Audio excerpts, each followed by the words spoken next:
Okay, so in this presentation, I am going to be explaining evaporation and the associated phenomena of cooling. And I think this is a pretty cool concept because it really applies to something very practical and useful in our daily lives, something that we can all relate to.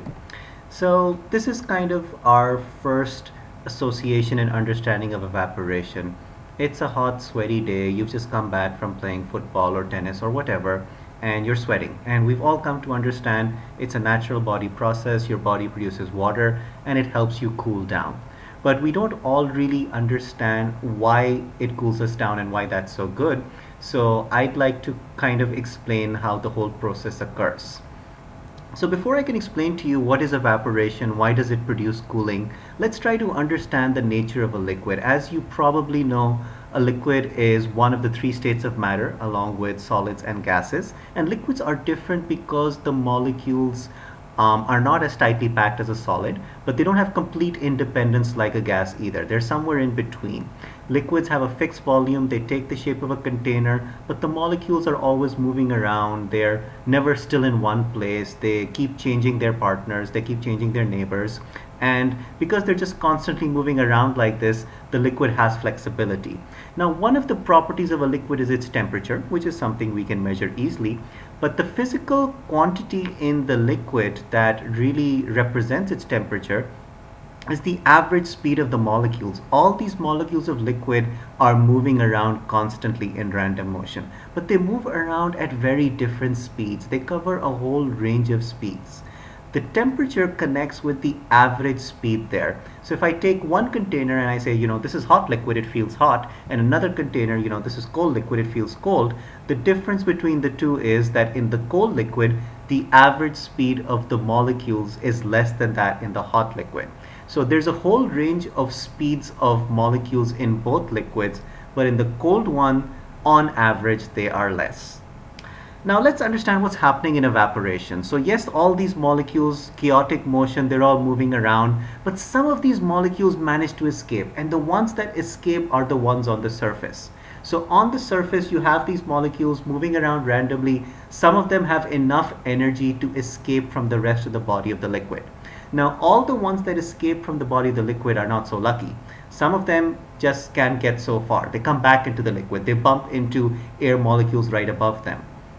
But for the liquid molecules that were energetic enough to escape and did not bump into an air molecule above, did not get sucked back, they escape, they evaporate, and that's why when you leave a liquid out, gradually it starts decreasing in size, gradually starts evaporating. The most energetic molecules escape and leave the liquid, and basically that is what causes cooling, because we agreed that the temperature of a liquid is represented by the average speed of the molecules. So suddenly, if you've got this liquid with a certain average speed of molecules, and suddenly the most energetic molecules are the ones escaping, because obviously it's the most energetic ones that have the ability to escape. Suddenly, after the most energetic molecules are gone, the average of the remaining molecules is lower. Yeah, think about it. So you've got this spread, this range of temperatures. The highest temperatures are escaping, so the average is falling down.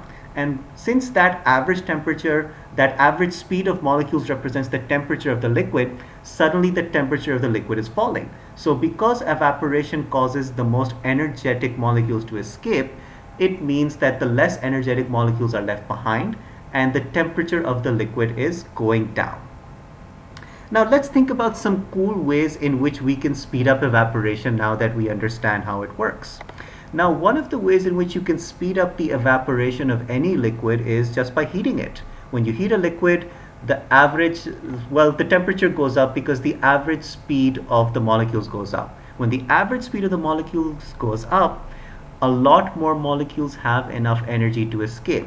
So you've raised the average, you've increased the number that have a very high speed, and those are the ones that can escape. So there are more molecules with enough energy to escape, and the rate of evaporation is increasing because of the heat you've provided. Here's another way you can increase the speed of evaporation, and that relates to surface area. Now, the container I showed you earlier was a little tall and narrow, but you could put the same liquid in a container like this one, which is a lot wider and has a bigger surface area. And when you have a container with a bigger surface area, you increase the rate of evaporation because you've increased the number of molecules on the surface. So in the narrow container, you only have a small percentage of your molecules on the surface, so they can't escape because the molecules that are not on the surface are not able to escape. But when you go to this larger, wider container, a lot more molecules are on the surface exposed to the air. So there are a lot more molecules in that top layer who are going to be able to escape from the molecules below them and escape into the air above. And that's why having a wider surface area, a wider container, increases your rate of evaporation. Think about puddles you see on the street during the daytime. Puddles have a large surface area, and that's why they tend to evaporate very quickly. There's one more way I can speed up the rate of evaporation. I can just blow across a container containing a liquid, or I can place a fan across it that again just blows air across it. So whenever I'm blowing air across the surface of a liquid, I'm making it easier for molecules to escape. Because these molecules, the energetic ones, escape from the surface, and if they bump into something like an air molecule above, they'll just go back inside. But if there's a stream of air blowing across the liquid surface that carries that molecule away before it can even think of coming back through any mechanism, then you're just making it easier for molecules to escape, and you're increasing the rate of evaporation. Now I want to apply all of these concepts to some real world cool example. Let's think about somebody is serving you a cup of tea. These cups of tea tend to be piping hot, and you don't want to drink them right away. That'll hurt, right? So you try to cool down your cup of tea before you actually drink it. Now, we looked at different ways in which you can increase the rate of evaporation and cool something down. Now, one of the easy ways is really to blow across the surface, and you've seen people do that. You've done it yourself. You've just blown across the surface of your tea, and that's helped it cool down. But that's not the most practical way. It doesn't look the most elegant. Sitting in a large group of people in a nice dining room, nice living room, you don't want to be the one blowing on the surface of your tea. Well, we can't heat it. Yes, we'll increase the rate of evaporation, but we'll make all the molecules faster, and so that won't serve our purpose. The most practical way to cool down your tea is to just take a teaspoon and stir the tea. And the way it cools down your tea is, if you look at my second diagram here, look at the surface of the liquid. The surface of the liquid has increased compared to the first diagram where the surface is flat. And this is because I've been stirring this tea.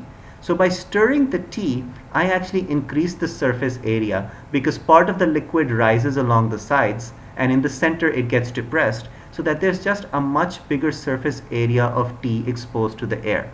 And what we've seen is that by increasing the surface area, I increase the rate at which molecules escape. I make it easier for the most energetic molecules to leave the tea. I am left with the less energetic molecules, and that's why my tea cools down. I've cooled it down by making sure I make it easier for the molecules I don't want to be there. So these are some simple illustrations of how we can use the different mechanisms related to evaporation in our daily lives.